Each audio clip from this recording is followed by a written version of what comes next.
నవరసంబులుకు నాట్య మయూరియై మూల శబ్దంబుల మోక్షహంస.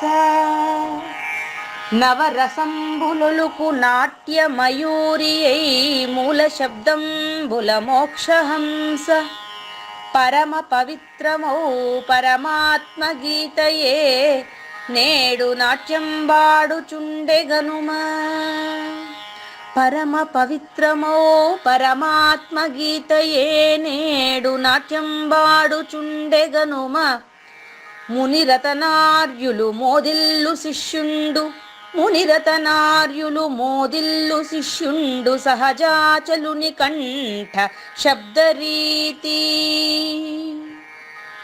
అజ్ఞానతిమిరంబులంతంబుజేయ అనాదిబోధను వినుము ఆర్యులార. అజ్ఞానతిమిరంబులంతంబుజేయ అనాదిబోధను వినుము ఆర్యులార. వినుము ఆర్యులార. తెలిపే జ్ఞానేశ్వరుల్ గీతన్ దివ్యరీతి. తెలిపే జ్ఞానేశ్వరుల్ గీతన్ దివ్యరీతి. ఆణిముత్యమీ గ్రంథము అచలులార. ఆణిముత్యమీ గ్రంథము అచలులార. ఆదరించిరి గీతను అచల ఋషులు గురుని వాక్కుగా గ్రహించి గురుతుగనుడు. ఆదరించిరి గీతను అచల ఋషులు గురుని వాక్కుగా గ్రహించి గురుతుగనుడు. హరి ఓం. శ్రీ గురుభ్యో నమః. ఓం నమో భగవతే వాసుదేవాయ. ఓం నమో నారాయణాయ. ఓం నమః శివాయ. ఈ గీత జ్ఞానయజ్ఞ కార్యక్రమం మొదలై మొన్నటికి 903 రోజులైందండి. ఈ రోజు 904వ రోజు. ఈ గీత జ్ఞానయజ్ఞ కార్యక్రమం సంకల్పించి నిర్వహిస్తున్న శ్రీ విద్యాసాగర్ గురువు గారికి, శ్రీ వెంకటేశ్వర గురువు గారికి శ్రోతలందరి తరపున ధన్యవాదాలు, వందనాలు. ఈనాటి కార్యక్రమంలో పాల్గొన్న ఆత్మస్వరూపులైన శ్రోతలందరికీ కైవల్యాసనం తరపున, అలాగే శ్రీ శివరామ దీక్షితుల వారి అచల యూట్యూబ్ ఛానల్ తరపున హృదయపూర్వక స్వాగతం, వందనాలు. కార్యక్రమం ప్రారంభించమని గురువు గారిని కోరుతున్నానండి. సర్వము గురువుమయము, సర్వము గురువుమయము. భవరోగ వైద్యుడతడని తెలియుము. సకల విద్యల నిలయము దక్షిణామూర్తి అతడని తెలియుము.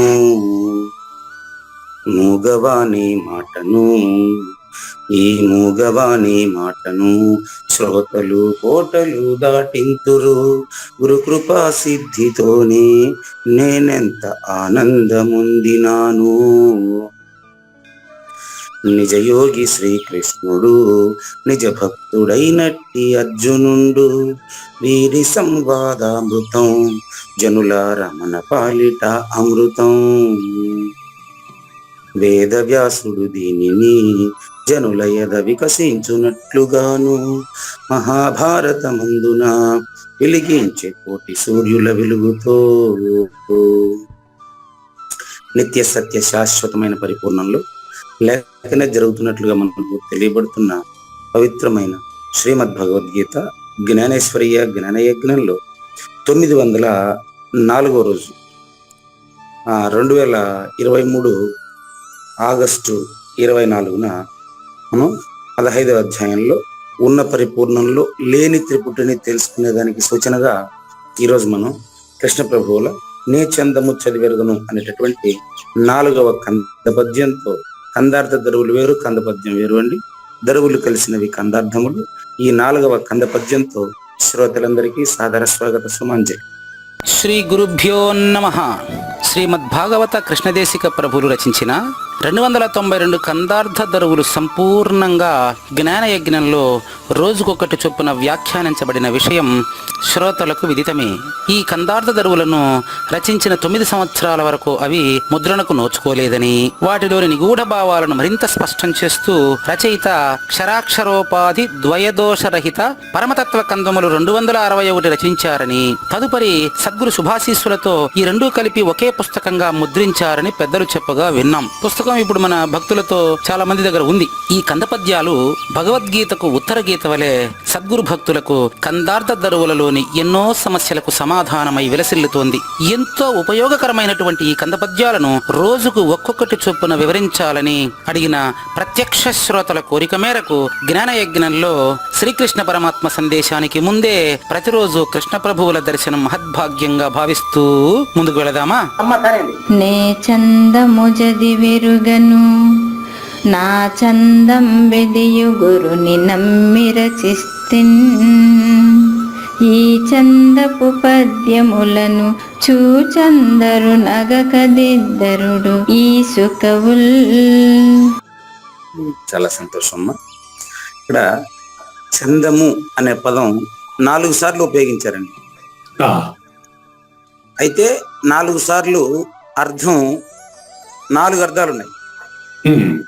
పదం ఒక్కటే, 4 అర్థాలు. ఇట్లా ఒకే రకమైన అక్షరాలతో వేరే వేరే చోట్ల వేరే వేరే అర్థాలతో ప్రయోగించడాన్ని మన తెలుగు వ్యాకరణంలో యమకము అంటారండి, యమకాలంకారం అంటారు.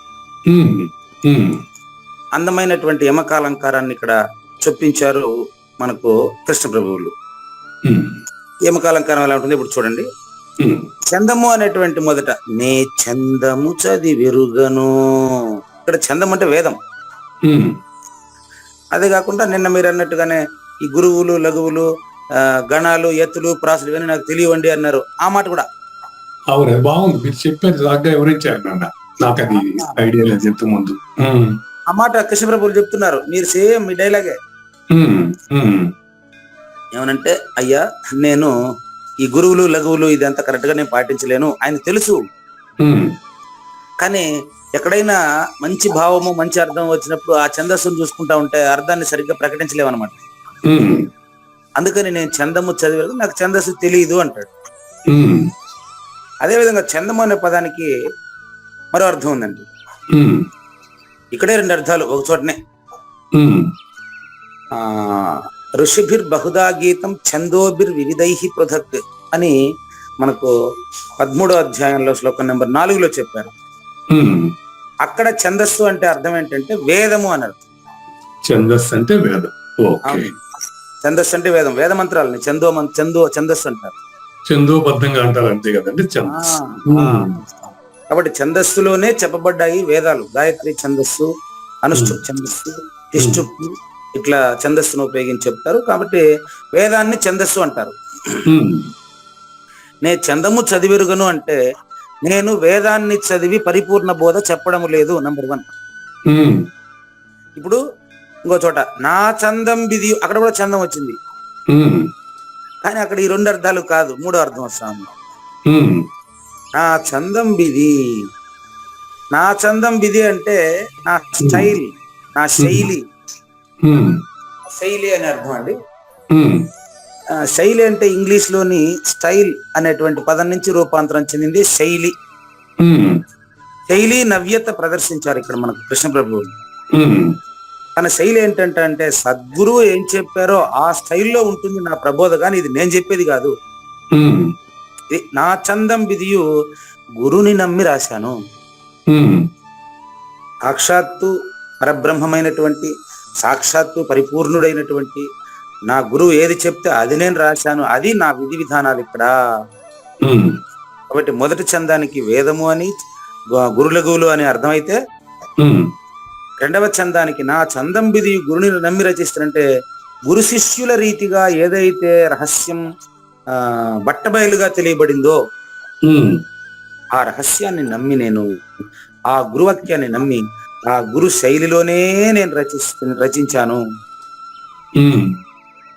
ఇప్పుడు రెండు పదాలు పూర్తయినాయి. అవునండి. 3వ పదం ఏంటంటే ఈ చందపు పద్యములను. ఉమ్, ఈ చందపు అంటే ఇటువంటి పద్యాలు.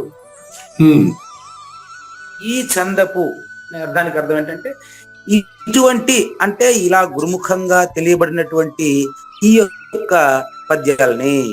ఉమ్, చూడండి, ఇప్పుడు ఇక్కడ చెప్పేటది రచయిత గాని శ్రోత గాని ఏమైనా సంబంధం ఉందా చూడండి.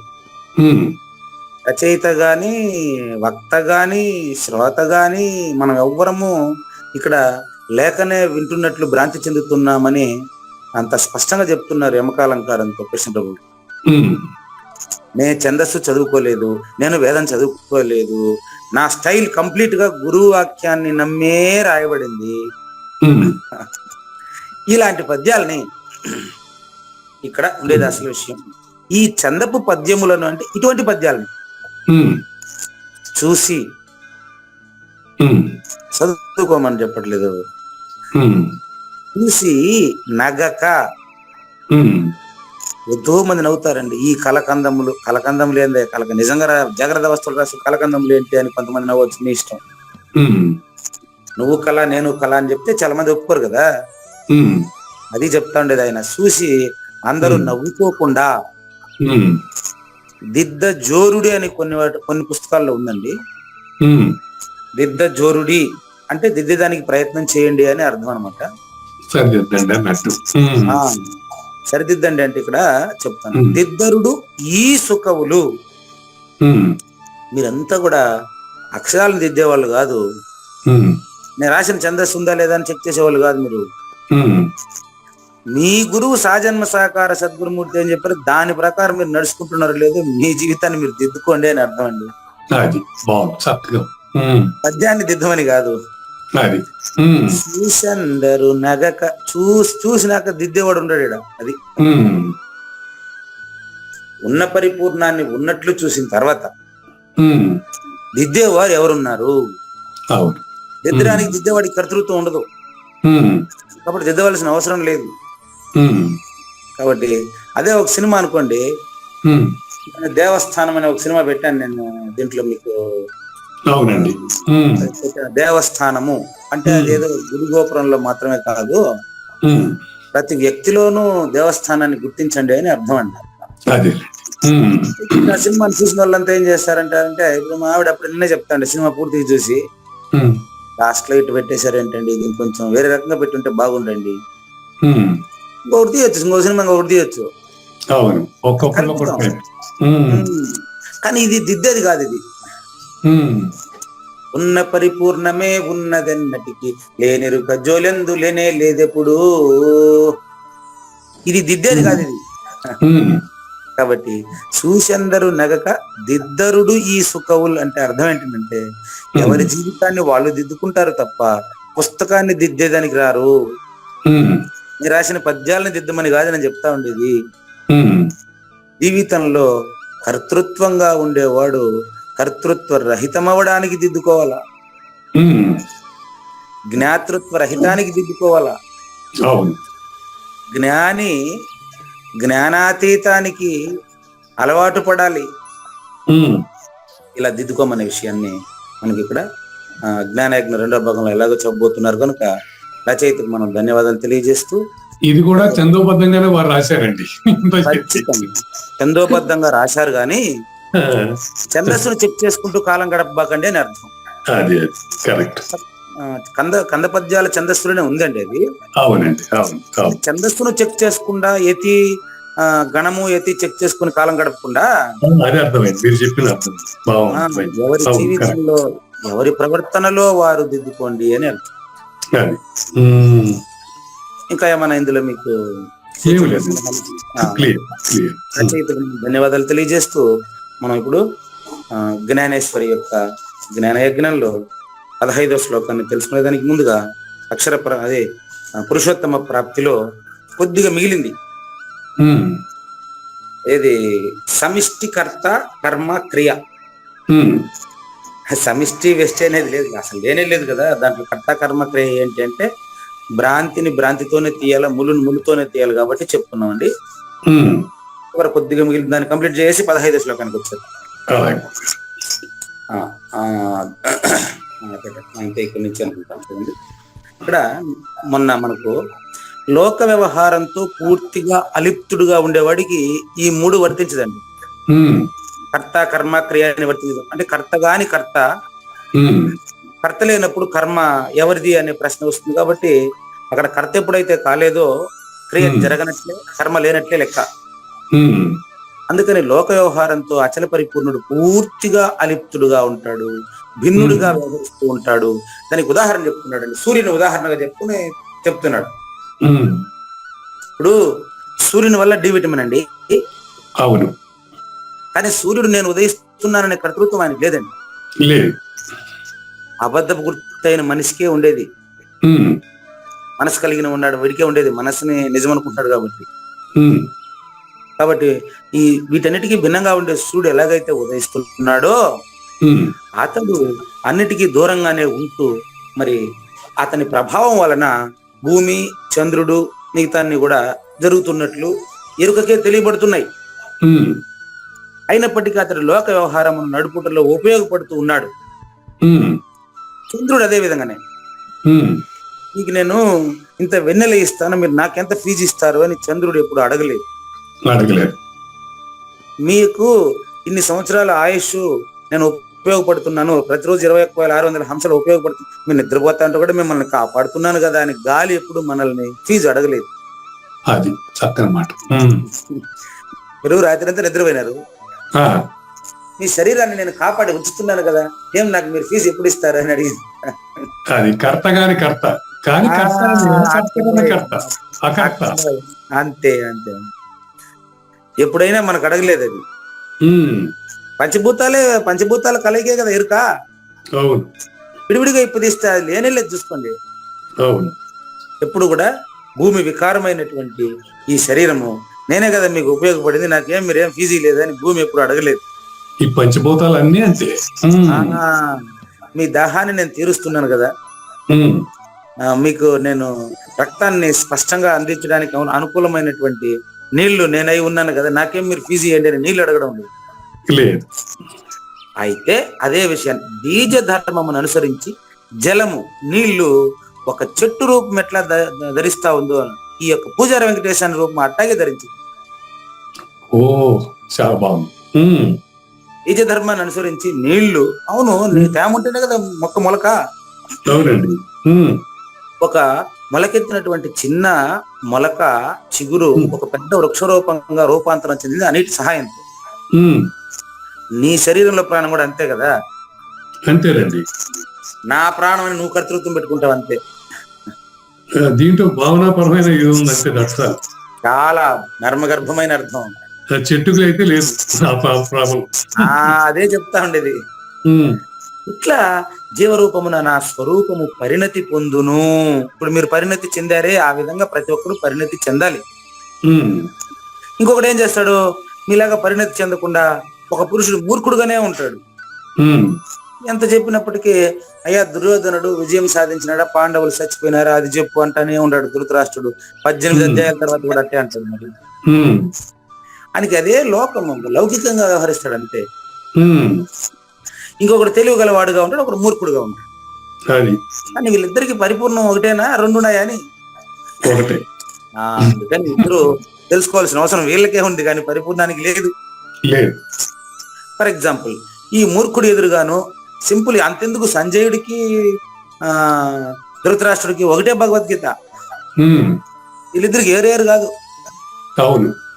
భగవద్గీత చెప్పింది అర్జునుడికి కృష్ణుడు చెప్పాడు, ఉమ్, సంజయుడికి అదే భగవద్గీత, ధృతరాష్ట్రుడికి అదే భగవద్గీత. భగవద్గీత ఒకటే. కానీ మార్పు ఒకరిలో రాలేదు. అది పేదవాళ్ళలో మార్పు అయితే రాలేదు. కొంతమందిలో వచ్చింది. అదే ఇంకొక రకంగా చెప్తా నేను. ఉమ్, అదే మీరు చెప్తే ఆ తర్వాత నేను దానికి చెప్తేనే బాగుంటుంది అనమాట. ఉమ్, ఇప్పుడు చెప్పండి, చూడండి. ధృతరాష్ట్రంలో మార్పు రాలే, ఉమ్, సంజయంలో మార్పు ఆల్రెడీ ఉంది. అది పట్టేశారు అంతే. ఉమ్, అంటే రానవసరం లేదు. లేదు, ఆల్రెడీ దానికి ప్రిపేర్ అయిన వాడు ఆ మనిషి వ్యక్తి. ఇప్పుడు చూడండి, ఆల్రెడీ ఉంది అంటే అతను పరిపూర్ణుడేనని మీరు ఒప్పుకుంటున్నారు. అవును, అంతే కదా. మరి it is right, very good. Yes yes yes. కాబట్టి అంటే ధృతరాష్ట్రునిలో మార్పు రావాల్సిన అవసరం ఉంది, రాలే. అవును, సంజయుడిలో మార్పు రావాల్సిన అవసరమే లేదు గనక పరిపూర్ణుడు. Yes yes. కానీ ధృతరాష్ట్రుడు పరిపూర్ణుడు కాదు. అది మనం చెప్పకూడదండి. అది మార్పు కోరిన వాడు పరిపూర్ణుడు ఎలా అవుతాడు? అదే చెప్పింది.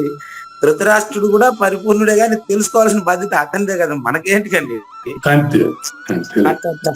కాబట్టి ఇట్లా ఈ ఇద్దరి ముందు, ఎవరికి, ధృతరాష్ట్రుడికి తర్వాత సంజయుడి, వీళ్ళిద్దరి ముందు మనము ఒక 2 నీల మణిహారాలు పెడదాం అనుకోండి. నీల మణిహారాలు అంటే జ్ఞానేశ్వరి చెప్పే ఉదాహరణ అండి. ఈ మూర్ఖుడికి మా అయ్యింది పాము పెట్టినట్టు నా పక్కన అంటాడండి. అదే తెలివి గలవాడు దాని నిజస్వరూపాన్ని తెలుసుకుంటాడు, దాని వెలుతురులో తన పనులు తాను చక్కబెట్టుకుంటాడు. అందువలన అది ఒకడికి ఆనందాన్ని ఇచ్చింది అనమాట, ఇంకొకటికి ఇబ్బంది కలిగించింది. ఈ పరిపూర్ణ ప్రబోధ కూడా అంతేనండి. అంతే. అట్లాగే ఇది ఎంత కవి సమయాలు అంటారంటే, స్వాతి నక్షత్ర జలం ముత్యపు చెప్పులో పడితే ముత్యం అవుతుందట. మరి ముత్యపు చెప్పులో పడి ముత్యం అవుతుంది అంటారు. అదే సర్ప శరీరంలో, అది పాము తాగిందనుకో, పాము అది విషం అవుతుంది అంతే, విషం అవుతుంది అంతే. ఇట్లా నేను అంటే అచల పరిపూర్ణుడైనటువంటి సాజన్మ సాకార సద్గురుమూర్తి అండి. నేను అంటే ఇక్కడ సాజన్మ సాకార సద్గురుమూర్తి అని అర్థం అండి. లాస్ట్ జ్ఞానులకు సుఖంగా కనిపిస్తాను, అజ్ఞానులకి, వ్యాపారస్తులకి నేను కొంచెం వ్యతిరేకంగా కనిపిస్తాను. ఎవరి చందం వారిది. ఇప్పుడు జ్ఞానులకి ఏమో నేను సుఖంగా కనిపిస్తాను. ఎక్కడెక్కడ పోయిన చోటల్లా ఎక్కడెక్కడి నుంచి ఎంతో మంది జనం అండి సపరేట్ పిలుచుకొని వచ్చి, అయ్యా మీ వల్ల నేను 40-50 ఏళ్ళ సందేహాలు ఒక్కసారిగా పటాపంచలు అయిపోయిందండి, సూర్యుడి దగ్గర చీకటి తెల్లారినట్టు అంత స్పష్టమైపోయిందండి అని చాలా మంది అంటారు. ఇంకొంతమంది ఫోన్ చేసి ఇదేం పబ్లిక్ గా పరిపూర్ణం అనేది నువ్వు ఫోన్ లో చెప్పేసేది అనుకుంటున్నా, ఈ మరి చెప్తే మేమంతా ఇన్నాళ్ళు మేము ఉన్నాం, మమ్మల్ని అంతా ఎవరు నమ్ముతారంట. ఎవరు బాధపడేది, నాకేం సంబంధం అండి. ఇప్పుడు కృష్ణ ప్రభు చెప్పింది అదే కదా.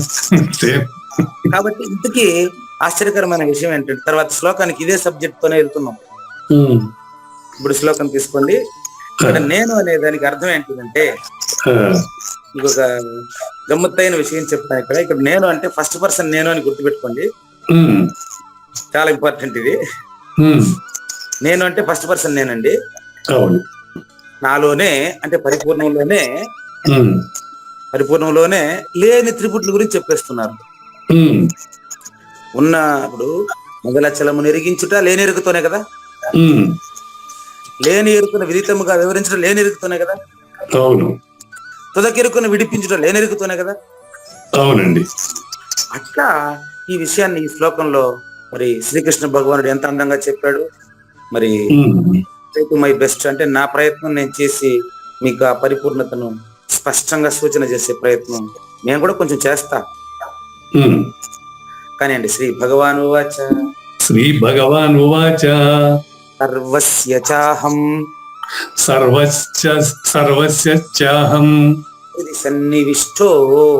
హృది సన్నివిష్టో మత్తః స్మృతిర్ జ్ఞానం అపోహనంచ ఇదేండి ఉన్న పరిపూర్ణంలో లేని త్రిపుటి ఇదేనండి. ఏది స్మృతి, జ్ఞానము, అపోహనము, ఈ 3 పదాలు ఇక్కడ ముఖ్యమైనవండి. మత్తః అంటే నా నుండి, అంటే ఉన్న పరిపూర్ణం నుండి, పరిపూర్ణానికి సంబంధం లేకనే మత్తః అంటే నా నుండి అండి. అహం అంటే నేను పరిపూర్ణము, మత్తః అంటే నా నుండి అంటే పరిపూర్ణం నుండి. స్మృతి, జ్ఞానం, అపోహనము, ఈ 3 పదాలు ముఖ్యం అండి. ఈ 3 కూడా కలిగినట్లు తెలుస్తున్నాయి. కానీ వేదైశ్చ సర్వైః అహమేవ వేద్యో వేదాంతకృత్ వేద విదేవ చాహం మళ్ళీ చెప్తాను చూడండి, వినండి. సర్వస్య చాహం హృది సన్నివిష్టో మత్తః స్మృతిర్జ్ఞానమపోహనం చ వేదైశ్చ సర్వైరహమేవ వేద్యో వేదాంతకృద్వేద విదేవ చాహం. ఇందాక కృష్ణ ప్రభువులు నేను వేదమును ఎరుగను అన్నాడు. కృష్ణ పరమాత్మ వేదముల ద్వారా తెలియదగిన వాడిని నేనే అంటున్నాడు. చూడు, కాకపోతే ఆయన నారాయణుడుగా, ఈయన నరుడుగా, ఎవరి డ్యూటీ వాళ్ళు చేశారంతే. కర్త ఎవరికి కర్త మాత్రం లేడాడు ఎవరిలో. అక్కడ ఆయన కృష్ణప్రభు ఏం చెప్పాడంటే నేను వేదమును ఎరుగను అన్నాడు. ఛందస్సు నాకు తెలియదు అన్నాడు. కానీ ఛందస్సులో సారాంశాన్నే సకల నిగమాగ సారాంశాన్ని మీకు స్పష్టంగా తీసిచ్చినాను అని ఇంకొక పద్యంలో చెప్పబోతున్నాయి. ఆ సారాంశాన్ని మనకు స్పష్టంగా డైరెక్ట్ గా భగవంతుని నుండి అచల పరిపూర్ణ సద్గురు శ్రీకృష్ణ పరమాత్మ నుంచి నేరుగా అందుతుంది. ఇప్పుడు చూడండి, చూడండి, అహం అనే పదాన్ని ముందు తీసుకున్నామండి. సర్వస్య చ అహం అని ఉంది చూడండి. సర్వస్య చ అహం అన్నారు కాబట్టి సర్వం గురుమయం అనే ప్రసిద్ధి ఉంది కాబట్టి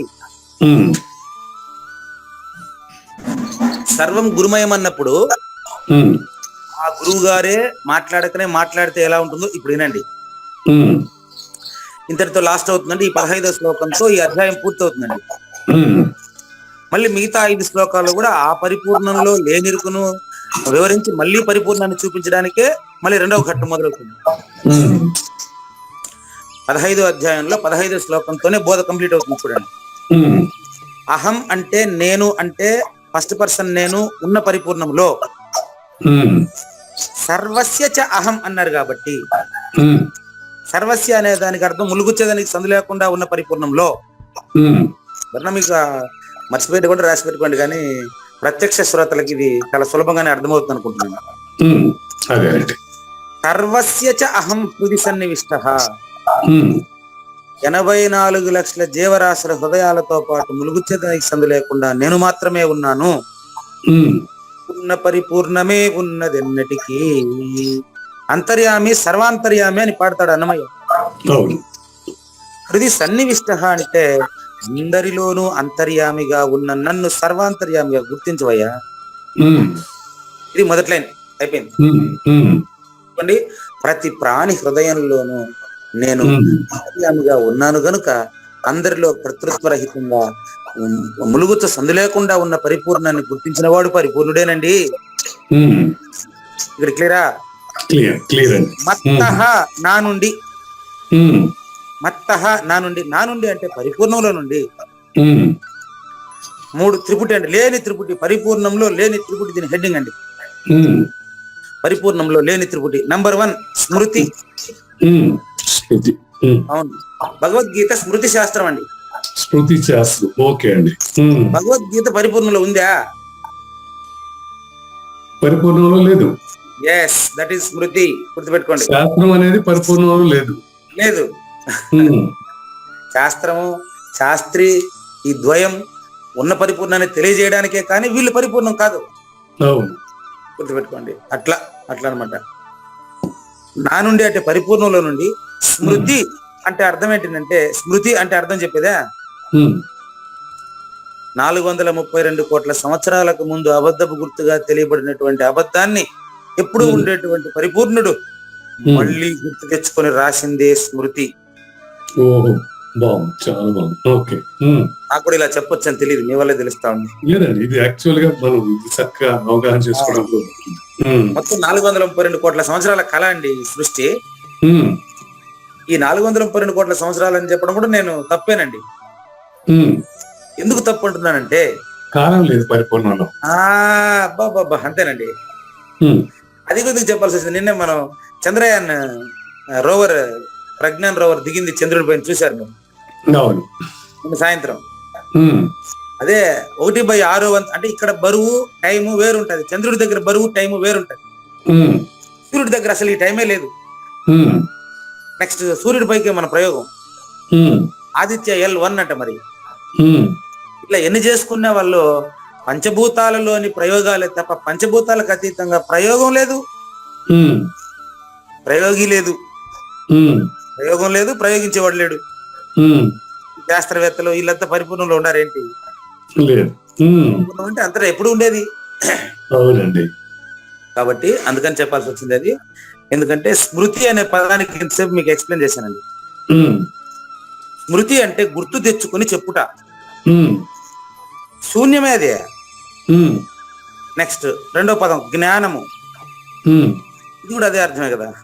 ఉమ్, స్మృతి అంటే గుర్తు తెచ్చుకొని చెప్పుట, ఆ, అంతే కదా. ఇప్పుడు భగవద్గీతను కృష్ణుడు అర్జునుడికి, నాయన ఇది ఇప్పుడు నేను చెప్పింది కాదు, దక్షిణామూర్తి నుంచి సూర్యుడికి, దక్షిణామూర్తి నుంచి శ్రీ మహావిష్ణువు, సూర్యుడు యాజ్ఞవల్కి, జనక మహారాజు, శుకుడు, సాందీపుడు, శ్రీకృష్ణుడు ఇట్ట వచ్చిందయ్యా ఇది. ఇప్పుడు నేను అప్పుడు జన్మలో ఉండేటువంటి దాన్ని ఇప్పుడు గుర్తు తెచ్చుకొని చెప్తున్నాను అని చెప్పాడు కదా. అవును. మరి ఇన్ని జన్మలు గుర్తుండే ఆయనకు జన్మకు అతీతుడుగా ఉండాలి కదా. కొంచెం ఆలోచించండి. ఏమే ఉమ్, ఇన్ని జన్మలు గుర్తుండి ఆయన ఏమంటాడు, నాకు అవన్నీ తెలుసు నీకు తెలియదు అంటాడు. ఉమ్, మళ్ళీ అర్జునుడు కూడా నేనే అంటాడు. ఉమ్, ఏమంటాడంటే చాలా స్పష్టంగా, బహునిమే వ్యతీతాన్ని జన్మాని తవచ, అన్ని జన్మల గురించి నాకు తెలుసు అంటాడే. ఉమ్, ఆ తెలుసు అనేది జన్మలన్నీ తెలుసు అని కాదు, ఉమ్, జన్మలు లేనివని తెలుసు అని అర్థం కాబోలు. ఉమ్, ఉమ్, అందుకనే ఏమంటాడు, అర్జునుడు కూడా నేనే అంటాడు. ఉమ్. కాబట్టి స్మృతి అంటే గుర్తు తెచ్చుకొని చెప్పుట. ఇప్పుడు దీని ప్రకారం జ్ఞానం కూడా స్మృతే కదా గురువు గారు మీరు చెప్పింది. ఆ మాట మీ నోట ఎంతసేపు రావాలని నేను ప్రయత్నం చేసింది. అదేనండి. ఉమ్. రెండు ఒకటే. రెండు ఒకటి తెలిస్తేనే చెప్తాం, లేకపోతే చెప్పలేంగా ఏది. స్మృతి అంటే గుర్తుకు తెచ్చుకొని చెప్పుట, జ్ఞానము అంటే గుర్తుకు తెచ్చినటువంటి విషయము. ఉమ్, విషయము బా ఇంకొకటి ఉందండి, ఇది ఉమ్, నేను చెప్పేదానికి నాకు అర్థం కావట్లేదు. నేను ట్రై చేస్తాను. అపోహనము పదం. గురుగారు అపోహనము ఆ పదం. అపోహనము. ఓకే. ఉమ్, అపోహనము అంటే చూడండి, ఉమ్, ఇక్కడ భగవద్గీత ప్రకారం కృష్ణ పరమాత్మ ఉద్దేశాన్ని మీకు తెలియజేస్తానండి.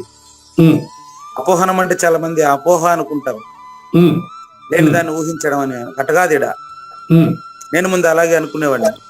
ఆ, అపోహనము అంటే లేని ప్రపంచం ఉంది అనుకున్నాం కదా, ఆ, ఆ అపోహ నివృత్తి అయిపోయిన స్థితి. అచ్చా అచ్చా అచ్చా. ఓకే. ఉమ్, దాన్ని చెప్పడానికి నాకు కూడా తెలియదండి. ఉమ్, చూసుకోండి, మొదటిది స్మృతి.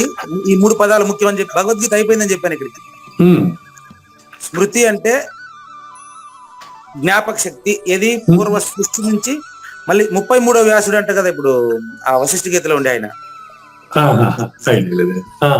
అట్లా ఏముందండి, పోయిన వారం ఏం జరిగిందో ఈ వారం అదే జరిగిందని ఈ జన్మలో ఈ దేహంతో చెప్తున్నాను కదా. అదే విధంగా నేను రాముడిగా ఉండేటప్పుడు ఆడ వశిష్ఠ గీత ఇన్నా, ఇప్పుడు నీకు అదే నేను కృష్ణుడిగా ఉండేటప్పుడు భగవద్గీత చెప్తా ఉన్నాను అంటే ఈ జన్మల కంటే ఆయన అతీతుడు కాబట్టి చెప్పగలిగినాడా?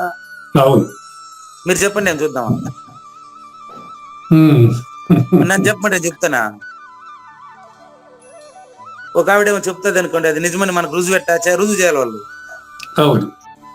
ఒకవేళ అట్ట నిజంగా రుజువు చేసినప్పటికీ, అడ్రస్ కనిపెట్టినప్పుడు హిప్నాటిజం అంటారు, ఉన్నది అది. ఆ హిప్నాటిజం అది చేసినప్పటికీ అది ఎరుక పరిపూర్ణమా? అది ఎరుకే కదా. ఎరుకే కాబట్టి దాంతో నాకేం పని? అవును, అది పరిపూర్ణ స్థితి. పరిపూర్ణములోనే లేని రుగా, స్మృతిగా, జ్ఞానముగా, జ్ఞానాతీతముగా. చూడండి, జ్ఞానాతీతుడు కూడా జ్ఞానంతోనే కదా మీకు నేను ఎక్స్ప్లెయిన్ చేయాలి ఇప్పుడు.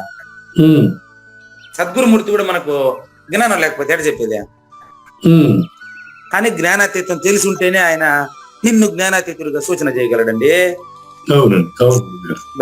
ఇట్లా వివరించవచ్చని నాకు ఇప్పుడు మీ వల్లే అర్థమైతే ఉండదు. అపోహనము అంటే సంశయ నివృత్తి కలుగును అని అర్థం. సంశయ నివృత్తి కలుగు, అదేనండి. ఇక్కడ అయిపోయింది. ఇంకా సంశయ నివృత్తి కలగడం అంటే అర్థం ఏంటంటే ఉన్న పరిపూర్ణం ఉన్నట్టు తెలిసిపోతుంది అని అర్థం. అంతే అంతే. పరిపూర్ణం ఉన్నట్టు తెలిసిపోయింది అనుకో, మీరే కథ. ఇంకోడికి సందేహం ఏంటుకుంటది? సంశయమే జన్మహేతువు, సంశయమే గురుని మాట చవిగొననీయదు అని చెప్తాడు అనమాట. కృష్ణప్రభులో కందపద్యంలో చెప్పబోతున్నారు. చూడండి, మళ్ళీ చూడండి, 3 పదాలు చాలా ముఖ్యం. భగవద్గీత సారాంశం మొత్తం ఇక్కడ అయిపోతా ఉంది. ఉమ్, సర్వస్య చాహం హృది సన్నివిష్ట అంటే ములుగుచేదానికి సందు లేకుండా ఉండే పరిపూర్ణంలో, ఉమ్, మత్తః నా నుండి పరిపూర్ణం నుండి, ఉమ్, స్మృతి జ్ఞానము అపోహనము. ఉమ్, స్మృతి అంటే గుర్తు తెచ్చుకొని చెప్పుట, ఉమ్, జ్ఞానము అంటే గుర్తు తెచ్చుకొని చెప్తున్న విషయము, ఉమ్, అపోహనము అంటే సందేహ నివృత్తి. ఉమ్, చతుర్థం సంశయచ్ఛేదం అన్నాడు కదా. అదేనండి. ఉమ్, అంటే శాస్త్ర దృష్టం స్మృతి, ఉమ్, ఉమ్, 3 చూడండి. శాస్త్ర దృష్టం స్మృతి, ఉమ్, గురుర్వాక్యం జ్ఞానము, ఉమ్, తృతీయం ఆత్మనిశ్చయం, అది చెప్పలేదు ఇక్కడ. ఉమ్, చతుర్థం సంశయచ్ఛేదం, అది చెప్పినాడు. ఉమ్, పంచమం మోక్షదాయకం, అది కూడా చెప్పలేదు. ఉమ్, నెక్స్ట్ ఇంకా ఒక లైన్ ఉంది, అక్కడ చెప్తాడు. ఉమ్, చూడండి, ఇంతవరకు జరిగింది మనకి ఎట్టంటే, ఉన్న పరిపూర్ణంలో లేనిరుక స్మృతిగా జ్ఞానముగా సందేహం తొలగినట్లుగా భ్రమ చెందుతుంటాది. ఉమ్, భ్రమ తొలగిన వాడు ప్రత్యేకంగా ఉండడు ఇంకా. ఉమ్, ఇప్పుడు చూడండి, నెక్స్ట్ ఇది వేరే టాపిక్ అండి, కంప్లీట్ అయిపోయింది, కన్క్లూజన్ ఇది. ఉమ్, సర్వై వేదై, ఆ, ఉమ్, సర్వై వేదైశ్చ సర్వైరహమేవ వేద్యో, అది కదా next. ఉమ్, చూడండి, వేదైశ్చ సర్వైరహమేవ వేద్యో అంటే సర్వ వేద వేదాంతముల ద్వారా తెలియదగిన వాడిని నేనే, అంటే పరిపూర్ణమే తెలుసుకోవాలి మనం. ఉమ్, అని మాట్లాడేదంతా పరిపూర్ణం కాదు. కాదు. అందుకని అహం ఏవ అంటాడు. వేదైశ్చ సర్వైరహమేవ వేద్యం అంటే అహం ఏవ అంటే ఉన్న పరిపూర్ణం మాత్రమే తెలియదగింది, లేనెరుక అందులో లేదు అని అర్థం. అది. చాలా ఇంపార్టెంట్. ఉమ్, నెక్స్ట్ వేద్య అంటే తెలుసుకొనదగినది. ఉమ్, వేద్య తెలుసుకొనదగినది పరిపూర్ణమే తప్ప మరొకటి కాదు. కాదు. ఉమ్, చెప్పేది కాదు, తెలుసుకొనదగినది. ఉమ్, బలం ఉంది, ఇది నాకు కూడా అర్థం కాలేదు, మీకే అర్థమైంది చూడండి. తెలియజెప్పేది కాదు, అది నేను చెప్పలేనండి, ఉమ్, నాకు తెలియదండి, ఉమ్, కానీ మీరు తెలుసుకునేదేనండి. ఉమ్, లాజిక్ గా ఉండదు, ఏమో మీకే తెలియదు. అది పరిపూర్ణ గురించి చెప్పడం. అది Yes. అంతేనండి, మనకు తెలియదు, పరిపూర్ణ చెప్పలేదు. తెలుసుకునేదే కానీ తెలియజెప్పేది కాదు అనేది దాంట్లో సారాంశం. అంతే. ఉమ్, కాబట్టి వేదాంత కృద్వేద విదేవచాహం. ఉమ్, ఇంకో విషయం చెప్పేదా, సాజన్మ సాకార సద్గురుమూర్తిగా మాట్లాడేస్తున్నాడు ఇక్కడ, లాస్ట్ అయిపోయిందని చెప్పాను చూడండి. ఉమ్, ఇంకో విషయం చూసుకోండి, వేదాంత కృత్వేద విదేవచాహం అంటే నేను వేదాంత కర్తను, వేదాలంతా తెలిసింది కూడా సాజన్మ సాకార సద్గురుమూర్తినైన నాకే. ఆ, చూడండి, ఇక్కడ అహం ఏవా అని చెప్పాడు కాబట్టి ఉమ్, మధ్యలో చెప్పినటువంటి స్మృతి జ్ఞానము అపోహనము అనే పదాలను ఉపయోగించారు గాని ఉమ్, ఉన్న పరిపూర్ణంలో లేని ఈ శూన్యము అంటే శూన్య త్రిపుటి ఉమ్, లేనిదేనని జ్ఞానేశ్వరి ఎట్లా ఎక్స్ప్లెయిన్ చేస్తారో అది కూడా మనం తినబోతు రుచి ఎందుకు చూద్దాం పదండి. ఉమ్, కానీ మనకి ఇంకా ఈ జ్ఞానేశ్వరి వివరణను తెలుసుకోవడానికి మనకు 23 నిమిషాల టైం ఉందండి. ఉమ్, ఒకసారి చూద్దాం. చూడండి, వాస్తవంగా చూస్తే ఉమ్, ఈ ప్రాణుల యొక్క మనస్సునందు, గుర్తుపెట్టుకోండి, సృష్టి మనస్సుకు సంబంధించిందే గానీ నిజంగా లేదు. ఉమ్, వాస్తవంగా చూస్తే ఈ ప్రాణుల యొక్క మనస్సునందు రాత్రింపవళ్ళు నేను పలానా వస్తువు నేనే అనే భావం ఉంటది. ఉమ్, అవును. అది అబద్ధపు గుర్తు. ఉమ్, ఆ నేనుతోనే ఉన్న పరిపూర్ణాన్ని తెలుసుకుంటే లేనిది లేదని తెలిసిపోతుంది. ఉమ్, గురుముఖంగానే జరగాలి. ఉమ్, అదో కానీ మహాత్ముల సాంగత్యము చేయుట వలన, ఉమ్, అచల పరిపూర్ణ రాజయోగ జ్ఞానమును అభ్యసించడం వలన, ఉమ్, వైరాగ్య సంపన్నుడై గురుచరణములు సేవించడం వలన, గురువాక్యాన్ని ఇంతకు ముందు ఏం చెప్పారు ఆయన, చూడండి ఎంత కనెక్షన్ ఉందో దానికి దీనికి. ఉమ్, నా చందం విధియు గురుని నమ్మి రచిస్తిన్. గురువాక్యాన్ని ఆచరించడం వలన, ఉమ్, ఇట్లా ఇతర సత్కర్మలు ఆచరించడం వలన, చూడండి సరిపోయింది చూసుకోండి. ఉమ్, ఇప్పుడు చెప్పిన పనులన్నీ ఎవరైనా ఆచరిస్తే ఉమ్, వారికి ఏమైతుందంటే తెలుసా, ఉమ్, అశేషమైన జ్ఞానాజ్ఞానముల ఇరుక పూర్తిగా నాశనమై ఉమ్, ఎవరి అహంభావం నాలో ప్రవేశించి రమించునో. అబ్బబ్బబ్బా. అంటే పంచభూతములకు విషయమైన, పంచ విషయాలకు అతీతమైన అచల పరిపూర్ణాన్ని రమిస్తున్నవాడే ఈయన. కాబట్టి నేను అంటే అక్కడ ఫస్ట్ పర్సన్ అని చెప్పడం సరిపోయింది. మళ్ళీ చూడండి, ఈ ఏం చేయడం వల్ల సద్గురు మహాత్ముని ఆశ్రయించడం, సత్సంగం చేయడం, అచల పరిపూర్ణ రాజయోగాన్ని అభ్యాసం చేయడం, అస్పర్శ యోగాన్ని ప్రాక్టీస్ చేయడం వలన, అటువంటి సద్గురుమూర్తి ప్రవర్తిస్తున్న ప్రవర్తనను చూసి ఆచరణ యోగ్యుడవటం వలన ఎవరి అజ్ఞానం అయితే, అశేషమైన అజ్ఞానం, జనన మరణములకు సంబంధించిన అబద్ధపు గుర్తు ఎవరికైతే నాశనం అయిపోయిందో ఆయన పరిపూర్ణుడేనండి. అట్టి వారు చూడండి, నేను చెప్పాను తెలియజెప్పేది కాదు, నువ్వు తెలుసుకునేదని చెప్పాను, ఆ మాట చూసుకోండి. అట్టి వారు తమంత తామే నన్ను గుర్తిస్తారు, పరిపూర్ణాన్ని తెలుసుకుంటారు. ఎక్కడ? దానిలోని, వాడిలోనే, నాలో కాదండి. అలా నేను వేరు కాదు, త్వమేవాహం, అలా నేను మీరు వేరు కాదు. అక్కడ అది మాత్రం ఉంది. అంటే నన్ను అంటే ఆత్మతత్వమును గుర్తించి వాళ్ళు సుఖిస్తారు. అదే అక్షయ సుఖము, అదే నిజమైన సుఖము.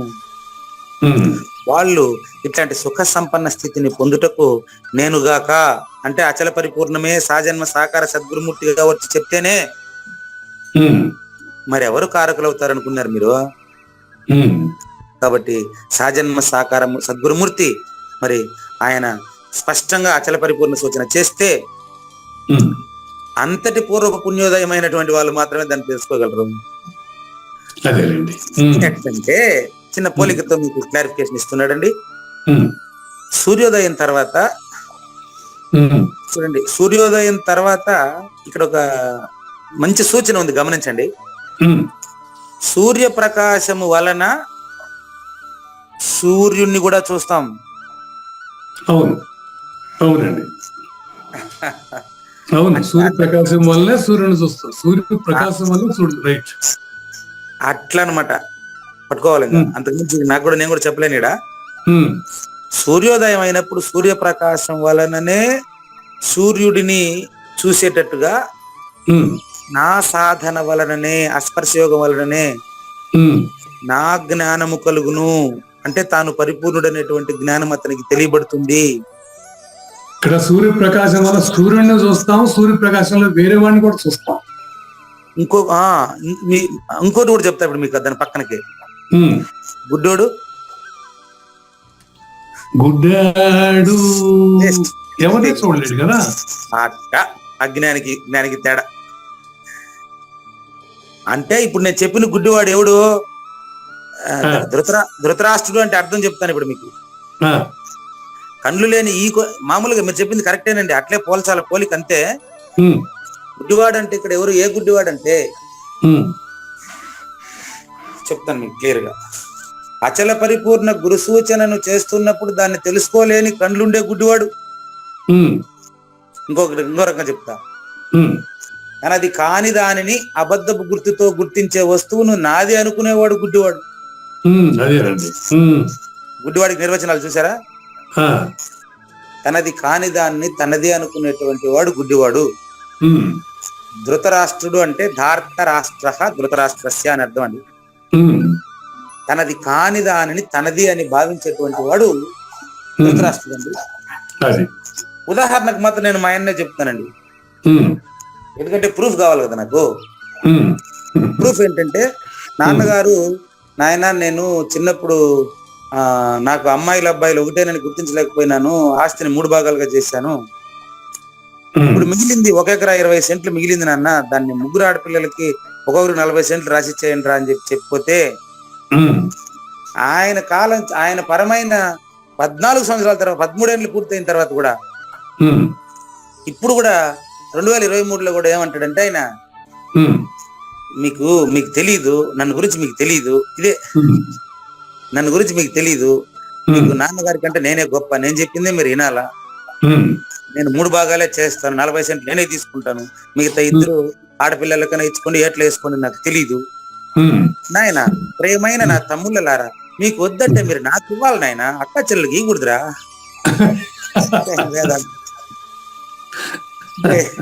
ఇప్పుడు ఎందుకంటే గుడ్డివాడు ఇంకెవరంటాడు చెప్పండి. ఇది గుడ్డివాడి కింద లెక్క ఇది.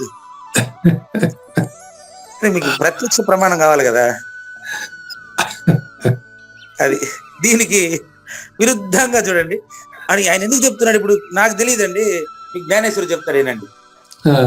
ఇదో దీనికి విరుద్ధంగా దేహాభిమానమున బంధించబడి ఉన్నాడు మా అన్న విశ్వనాథ్ రెడ్డి గారు.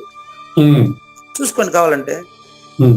మళ్ళీ మంచి వేదాంతం అంతా ఇప్పుడు మా అన్న చాలా పుణ్యకార్యాలు చేస్తారండి. అంత అట్లా ఎంత మంచివాడు మా అన్న, ఇప్పుడు మీకు అది కూడా చెప్తానండి.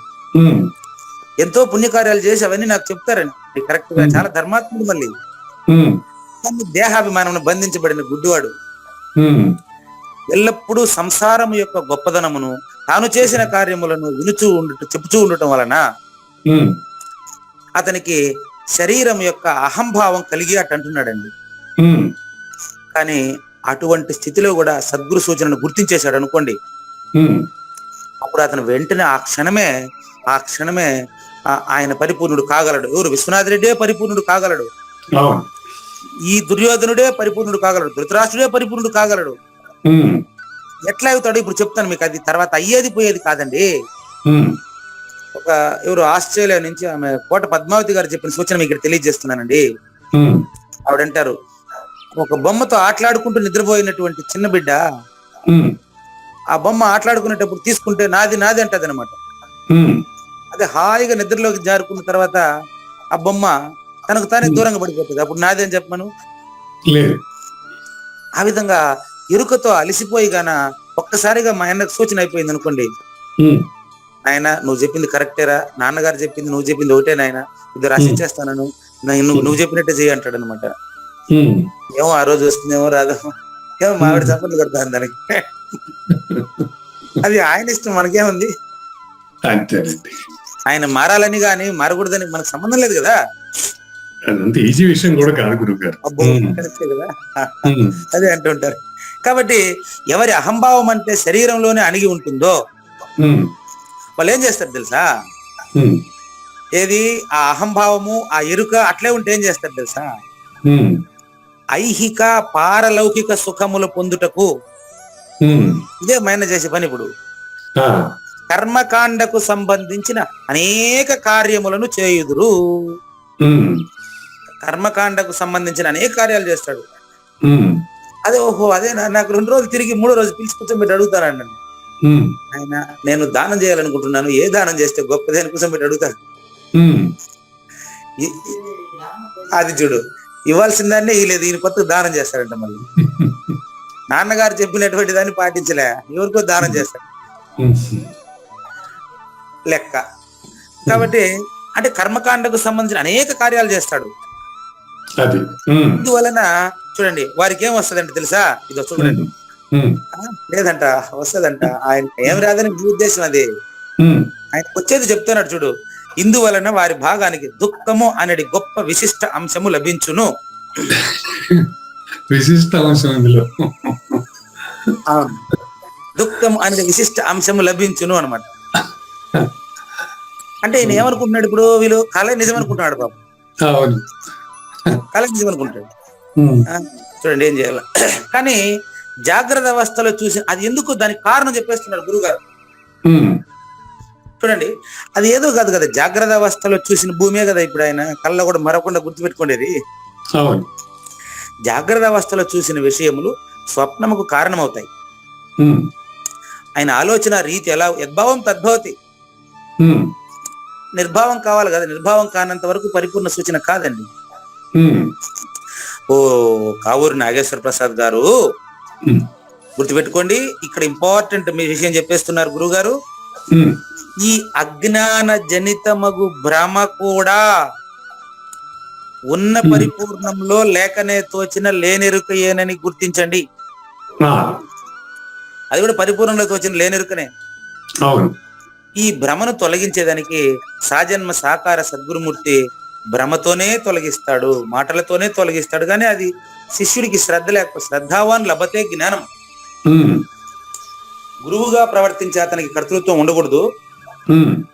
శ్రద్ధ లేని శిష్యుడు పనికిరాడు. ఇది ఇక్కడ చెప్పిండేది. చూడండి, గురువుగా ప్రవర్తిస్తున్నటువంటి అతనికి స్వార్థం పనికిరాదు, ఫలాపేక్ష పనికిరాదు. ఉమ్, అందుకే గురవ బహవస్సంతి శిష్య విత్తాపహారక ఉమ్, అనేకం దుర్లభం మన్యే శిష్య హృత్తాపహారక అంటారు ఉమ్, శంకర్లు. శిష్యుల ధనాన్ని అపహరించేటువంటి గురువులు ఎంతో మంది ప్రపంచంలో వీధికి 10 మంది దొరుకుతారు. ఉమ్, శిష్యుని అజ్ఞానాన్ని పోగొట్టేటువంటి గురువులు ఒకే ఒక ఆయన ఉంటాడంట. అది ఉమ్, కాబట్టి నెక్స్ట్ ఇంకో టాపిక్ దగ్గరకు వస్తున్నాడండి. ఉమ్, చూడండి, మేఘముల మూలమున పగటి యందు అంధకారము వ్యాపిస్తుంది.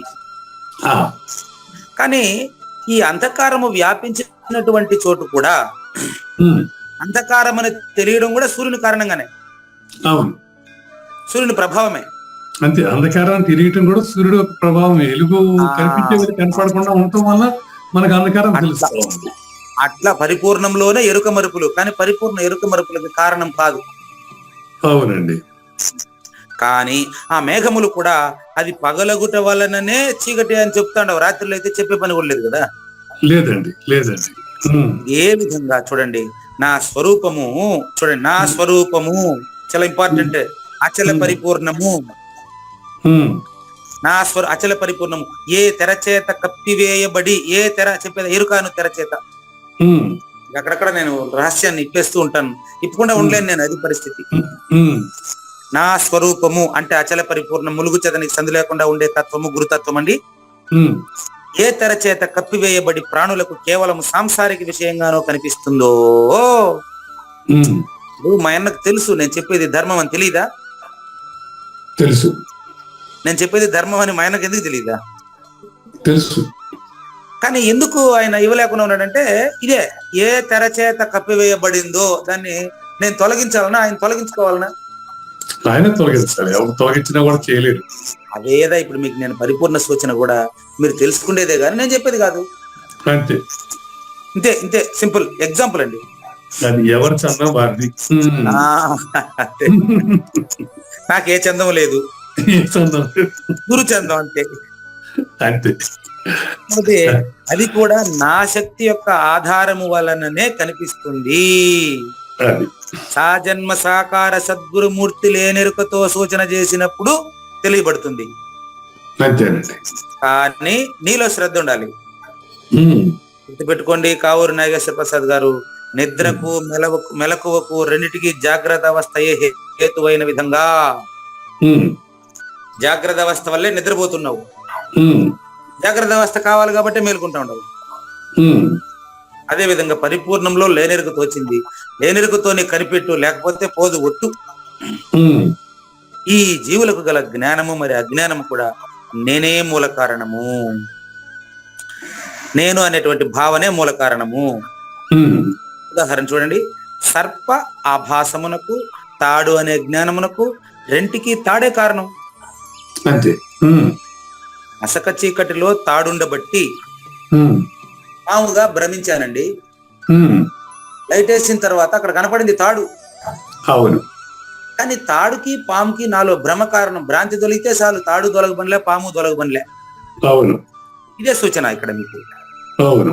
ఇదే గురుని నమ్మి చెప్పడం అంటే ఇంతే. అవునండి. కాబట్టి అజ్ఞానము వలన ఇది మీకు ఆటోమేటిక్ గా పాము పాయసంలో చెప్పుండానండి, పరిపూర్ణ దర్శిని పాము పాయసం కథలో చెప్పుండా. అవును. తాడులో పాము కనిపించుటకు పాము కారణమా, తాడు కారణమా, నేను కారణమా అని. ఉమ్, అట్లా ఇప్పుడు అజ్ఞానము వలన చూడండి, జ్ఞానమునకు కూడా ఉమ్, అజ్ఞానము వలన కనిపించే సంసారిక ప్రసారమునకు అంతా కూడా ఉన్న పరిపూర్ణంలో లేనిరుకే మూల కారణం. ఉమ్, కాబట్టి ఓ కావూరు నాగేశ్వర ప్రసాద్ గారు, నా స్వరూప కల్పనము గాక పూర్వము, ఉమ్, గమనించండి, ఈ సృష్టికి ముందు నా స్వరూప కల్పనము గాక పూర్వము అంటే మాట్లాడుతూ ఉండేటువంటి సాజన్మ సాకార సద్గురుమూర్తి అంటే సృష్టి పూర్తిగా ప్రారంభము కాక ముందు, ఉమ్, సృష్టి అనే కళ పంచభూతములు నవగ్రహ నక్షత్రాదులు ఏర్పడక ముందు, ఉమ్, వేదములు నన్ను తెలుసుకొనుటకై ముందుకు సాగినప్పుడు ఉమ్, వాటి యందు భిన్న భిన్న శాఖలు వెలువడెను. అవే ద్వైత, అద్వైత, విశిష్టాద్వైత, గాణాపత్య, సౌరసేన, అమ్మవారు, శక్తి, ఇవన్నీ అవే. ఉమ్, ఎన్నైనా ఉండని ఉమ్, భిన్న భిన్న శాఖలు కూడా నన్ను గురించిన జ్ఞానమునే కలుగు చేయునని రుంగుము. ఉమ్, హీనంగా చూడకు దేన్ని. అన్ని సాంప్రదాయాలు కూడా ఇప్పుడు ధృతరాష్ట్రుడికి కూడా పరిపూర్ణాన్ని తెలుసుకోవడమే కర్తవ్యం గాని అతనికి తెలియనంత మాత్రాన నాది బాధ్యత కాదండి. ఉమ్, ఎందుకు చెప్పాల్సి వచ్చిందంటే ఉమ్, మళ్ళీ దీనికి ఒక పోలిక చెప్పేసి దీన్ని స్పష్టం చేస్తున్నాడు చూడండి గురుగారు. ఉమ్, తూర్పు దిక్కున ప్రవహించని, దక్షిణ దిక్కున ప్రవహించని, ఏ దిక్కున ప్రవహించని ఉమ్. నది టార్గెట్ ఏంటి?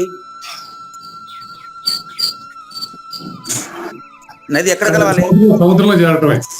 అంతే కదా. అంతే మానవ జన్మ టార్గెట్ జన్మరహితాన్ని తెలుసుకోవడమే. ఇట్లా అంతేనండి. ఉమ్. అది టార్గెట్ సముద్రమే. సముద్రమే టార్గెట్. అది టార్గెట్. ఓకే. మానవ జన్మ పరమార్థం సమస్యలు లేకుండా జీవన విధానం కొనసాగిస్తే జన్మ లేదని స్పష్టంగా తెలిసిపోతుంది. అది మానవుని, ఇది బాగుందండి. మానవుని పరమార్థం సమస్య లేకుండా జీవిస్తాం. ఓకే. పక్కా. ఉమ్, కాబట్టి నది టార్గెట్ సముద్రము, మానవ జీవిత పరమార్థం పరిపూర్ణం. అవునండి. పరిపూర్ణ జీవన విధానాన్ని కొనసాగించారు. ఆ దేవస్థానం సినిమాలో చెప్తారు చూడండి, ఆ పెట్టాను కావాలండి. సమస్య లేకుండా జీవించడం అంటే ఎరుకు లేకుండా జీవించడం. అంతే. అంతే. ఉమ్, సుగంధ సహితముగా గాలివేతలు ఆకాశమునందు లేన ఎన్నో వాసనలు నాకు తెలుస్తున్నాయి కానీ ఆకాశానికి తెలియడం లేదు కదా. ఉమ్, అట్లా లేనివాడు లేకుండా ఉండడానికి మీకేం నొప్పి అంటారు సహజమూర్తి మణి గారు పల్లిపట్టి నుంచి. ఉమ్, గాలివీతలంతా కూడా సుగంధ సహితం అంటాడు. ఉమ్, ఎన్నో రకాల వాసనలు ముక్కుకు సంబంధించింది కానీ గాలికి సంబంధించింది కాదు కదండి. ఉమ్, అట్లా ఎన్నో రకాల శబ్దాలు కూడా, శృతులు కూడా అహం బ్రహ్మాస్మి అనే మహా సిద్ధాంతమునందు లీనమైపోతాయి. ఉమ్, ఇక్కడ చెప్పిన అహం బ్రహ్మాస్మి అంటే అర్థం అంటే నేను పరిపూర్ణం కావాల్సిన అవసరం లేదు, నేను ఆల్రెడీ పరిపూర్ణుడేనని నిర్ణయం కాగలిగినటువంటి విధానం అండి. ఉమ్, ఇట్లా శృతులన్నీ కూడా సిగ్గిలి. ఉమ్, ఇక్కడ చెప్పిన అహం బ్రహ్మాస్మి కేవలము మొదటి మహావాక్యానికి వాచ్యార్థం కాదు, ఉమ్, లక్ష్యార్థం అని గమనించాలి. ఉమ్, ప్రూఫ్ ఏంటంటే ఈ వేదములన్నీ కూడా సిగ్గిలి శబ్దముగా ఉండుట కూడా నా ప్రకాశము వలననే జరుగును. ఉమ్, నిత్య సత్య శాశ్వతమైన చైతన్యంలో ఉమ్, ఉన్న పరిపూర్ణంలో ఏదైతే చెప్పేదానికి వీలు కాకుండానే మీరు తెలుసుకోగలుగుతున్నారో, ఉమ్, ఏదైతే నేను చేసిన సూచన ద్వారానే మీకు ఇది పరిపూర్ణమని తెలియబడిపోతూ ఉందో, ఉమ్, ఏది తెలిస్తే అక్కడ ద్వంద్వాలు లేవో, ఉమ్, ఇది తెలిస్తే మీకు ఇంకా సమస్యలు లేనటువంటి జీవన విధానం స్పష్టంగా కొనసాగించగలరో, ఉమ్, ఏది తెలిస్తే కర్త లేదని తెలిసిపోతుందో, ఆ, అది మీకు తెలిసిపోయిన తర్వాత మళ్ళీ నేను నువ్వు అది మాత్రం ఉంటుంది అడంతే. అంతేనండి. అంతే గురుగారు. రెండోది ఉండదు. ఉండదు. ఉమ్, అక్కడ వేదం లేదు, వేదజ్ఞుడు లేదు, తెలిసినోడు లేదు, తెలియనోడు లేదు, ఏం లేదు. ఓ, అదే నిర్మల జ్ఞానము. ఉమ్, అప్పుడు ఏ నిర్మల జ్ఞానం అయితే కలిగిందో అప్పుడు శృతి సహితంగా జగత్తంతా లేనిదైపోతుంది. ఉమ్, ఆ జ్ఞానము తెలిసిన వాడు నేను మాత్రమేనని గుర్తించండి అంటే పరిపూర్ణుడు మాత్రమే. అది. నిద్ర నుంచి లేస్తే ఎట్లాగైతే కళ పూర్తిగా అబద్ధం అని తెలిసిపోయిందో ఉమ్, అదే విధంగా నేనే ఉన్నానని, పరిపూర్ణమే ఉందని తెలిసినటువంటి విషయం వెంటనే ద్వైతము, అద్వైతము, విశిష్టాద్వైతం పూర్తిగా అంత రహితమైపోయి నువ్వు మాత్రమే ఉంటావు. ఉమ్, అదే అచల పరిపూర్ణ స్థితి అదే. ఉమ్, కాబట్టి ఇట్లా ఎట్లాగైతే కర్పూరానికి నిప్పట్టుకుంటే కర్పూరం నిప్పు రెండు కనపడకుండా పోయినాయో, ఉమ్, కర్పూరానికి నిప్పట్టుకుంటే కర్పూరం నిప్పు రెండు కనపడకుండా పోయినాయి. ఉమ్, అదే విధంగా సద్గురువు సత్శిష్యుడు స్పష్టంగా గురు శిష్య న్యాయంగా తెలిసిన తర్వాత గురువు శిష్యులనే ఇద్దరు గుర్తు రహితమైపోతుంది. ఆ, మీకు పరిపూర్ణం తెలిసేంత వరకే మీకు పూజారి వెంకటేశ్వరంతో పని. ఉమ్, మీకు పరిపూర్ణం స్పష్టమైపోయిన తర్వాత అప్పుడు నేను కూడా ఆ శరీరుడినే, శ్రోతలు వింటున్న వాళ్ళందరూ ఆ శరీరులే అనేటువంటి విషయం మీకు తెలియకనే తెలిసిపోతుంది. ఉమ్, అప్పుడు ములుగు చెదనికి సందు లేకుండా ఉండే తత్వజ్ఞుడు మీరే అవుతారు. అక్కడ నేను ఉండను, ఇంకా రెండో వాడు ఉండడు. ఉమ్, చూసుకోండి, ఎట్లాగైతే కర్పూరం రగిలి పూర్తయిన తర్వాత దాని మసి నీడ ఉంటదా? ఆ, మసి ఉంటుంది కానీ నీడ ఉండదు. నీడ ఉండదు, మాది వెలుగు. అదే అందుకని చెప్పి కర్పూరాన్ని మసిని ఆలోచించకూడదు మీరు ఇప్పుడు ఇక్కడ. అంతేనండి. ఇక్కడ మీరు ఆలోచించాల్సింది కావూరి నాగేశ్వర ప్రసాద్, పూజారి వెంకటేశ్వరం తంతనిగా కనిపిస్తారా పరిపూర్ణం తెలిసిన తర్వాత? ఆహుతైనాక అది ఉండదు కదా. అట్లా జ్ఞానాగ్ని దగ్ధ కర్మ అని ఆ జ్ఞానాగ్నిలో, అచల పరిపూర్ణ జ్ఞానాగ్నిలో ఇక్కడ రెండవదే లేనటువంటి తత్వం ఎప్పుడైతే తెలిసిపోతుందో ఉమ్, అదే పరిపూర్ణ స్థితి, అదే ఫస్ట్ పర్సన్, అదే నిజమైనటువంటి నేను. ఉమ్. మరి దాన్ని తెలుసుకోవడానికి ఈ శ్లోకాన్ని మళ్ళీ రేపటి ఎపిసోడ్ కూడా ఇదే కొనసాగుతుందండి. ఆ, రేపు కంప్లీట్ గా గురు శిష్య న్యాయంగా అచల పరిపూర్ణ సూచన చేసి 15 శ్లోకాన్ని సంపూర్ణం చేస్తారండి. అవును. లేనిది లేదు లేదు, ఉన్నది లేకపోవుట లేదండి, ఈ గొప్ప మర్మమంతా నీ వలన తేటగా తెలిసెనండి. సర్వ ప్రాణుల యందును స్థమయ్యున్నవాడు నేనే, నా నుండి ఏ జ్ఞానము సందేహ నివృత్తి నేనేనయా. సర్వవేదములందును తెలుసుకొనదగిన వాడను నేనయ్యా, వేదాంతకర్త నేనే, అర్జున వేదజ్ఞుడను నేనయ్యా. శ్రీకృష్ణుని పలుకును సూటిగా తలపల మునిరత్నమే, శ్రీమించిన భావమై సద్గురువు చెప్పకనే చెప్పెను గదా. సద్గురాత్మ మంగళ అమ్మ కానండి. జయ మంగళం నిత్య శుభమంగళం, జయతు జయ మంగళం మహోత్సవ మంగళం. జయ మంగళం నిత్య శుభమంగళం, జయతు జయ మంగళం మహోత్సవ మంగళం.